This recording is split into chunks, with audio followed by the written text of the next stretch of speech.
starts with an itch and a tingle, and then it builds and expands. And suddenly my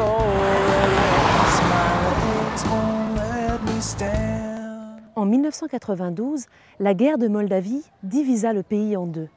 D'un côté la Moldavie, de l'autre la Transnistrie qui se déclara territoire autonome. Le Dniestre servit de frontière naturelle. Après le cessez-le-feu, ce sont les positions des troupes qui délimitèrent les contours de ce petit territoire séparatiste. Sur la rive est, entourée par la Transnistrie, se trouvent deux enclaves moldaves où la vie n'est pas facile. Rencontre avec les oubliés du Dniestre. Yuri Ivanov habite au bord du Dniestre. Tous les jours, il regarde son pays, la Moldavie, mais depuis l'autre rive. En 1992, il s'est battu au nom de l'unité moldave, une guerre de position qui fit plusieurs centaines de morts. C'est bien, moi je pleure pas quoi.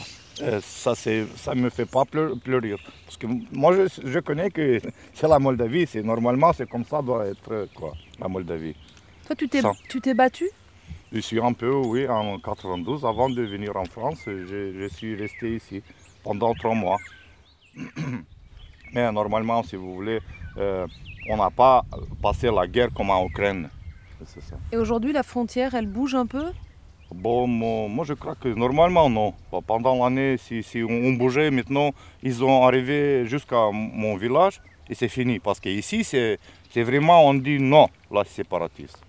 Et si on trouve l'autre village qui est à côté de nous, quoi.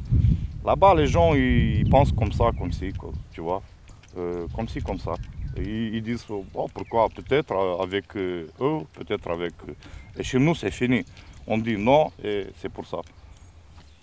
Yuri est conseiller municipal de Kotcheri.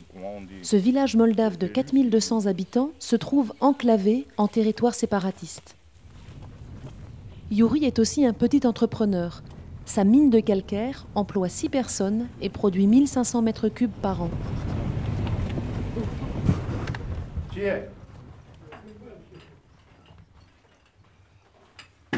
Я просто колонхимичит, он сальник, но не винит не. Bonjour, ça c'est ils sont de Moldave. Я колонхимичит.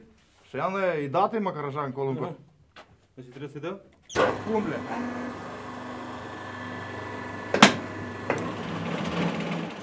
À 30 mètres sous terre, il pourrait extraire davantage de pierres. Mais c'est sans compter la fiscalité moldave qui bride son entreprise. Chisinau impose ici la même TVA qu'à l'ouest du Dniestre. Dans ces conditions, impossible de concurrencer les sociétés de Transnistrie qui ne payent pas la TVA. Il faut que le pouvoir regarde comment sont les lois ici. Parce que nous, on n'a pas la possibilité d'aller là-bas, d'autre côté, où il y a la Moldavie, on ne peut pas faire le business là-bas. On reste ici. Et on ne voulait pas beaucoup d'avantages. On voulait seulement la différence qui n'existe pas, qui existe ici. Ils doivent le mettre dans les mêmes situations, si tu veux. On doit avoir les mêmes chances. Ça fait pas longtemps qu'est venu le Premier ministre et j'avais donné la lettre comme ça. Mais justement, maintenant, encore, on n'a pas de réponse. Qu'est-ce que je dois faire en Moldavie? Moi, je suis en Moldavie, parce que pour moi, c'est la Moldavie. Et c'est plus grave pour les politiques qui pensent que, comme ça, il faut oublier quoi, les gens qui ont fait beaucoup pour le pays. Quoi, parce que pendant le conflit, quoi, ils ont resté fidèles. Quoi. Et maintenant, ils n'ont rien pour ça. Ils ont été oubliés. À la surface, c'est la saison des moissons. Problème, les agriculteurs de Kotcheri ont beaucoup de terres en Transnistrie, de l'autre côté des postes frontières. Jusqu'ici, la police fermait les yeux. Mais depuis avril, les séparatistes interdisent l'accès aux champs. Cette année, la récolte est perdue. Dans cette ancienne ferme collective, 60 ouvriers agricoles sont au chômage technique. Ils devraient travailler aux champs, mais les machines sont à l'arrêt. Piotr Sirachenko est le comptable de cette exploitation. Selon lui, les pertes de la saison seront considérables. La ferme se trouve en Moldavie, mais la plupart des terres agricoles sont situées à la frontière ukrainienne. Ça veut dire que 95% des terres se trouvent en fait en Transnistrie.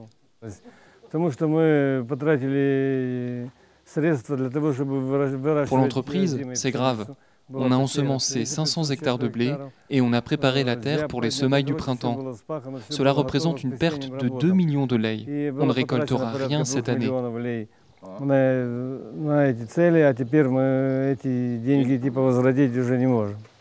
On a perdu 2 millions de lei. Le gouvernement moldave nous a promis de rembourser l'argent investi pour rien, mais ce n'est qu'une promesse. On n'est pas optimiste pour récupérer l'argent promis par l'État. Et d'ailleurs, ce n'est pas une solution. On a dépensé 2 millions de lei, mais en temps normal, le bénéfice aurait été de 10 millions après la récolte. Et puis, il y a les ouvriers. Ils vont perdre 2 millions de lei rien qu'en salaire. Et si on ne fait rien, dans quelques années, la terre sera vraiment perdue. La Moldavie rêve d'entrer dans l'Union européenne. Mais la question de la Transnistrie est l'un des problèmes qu'il faudra régler avant son intégration.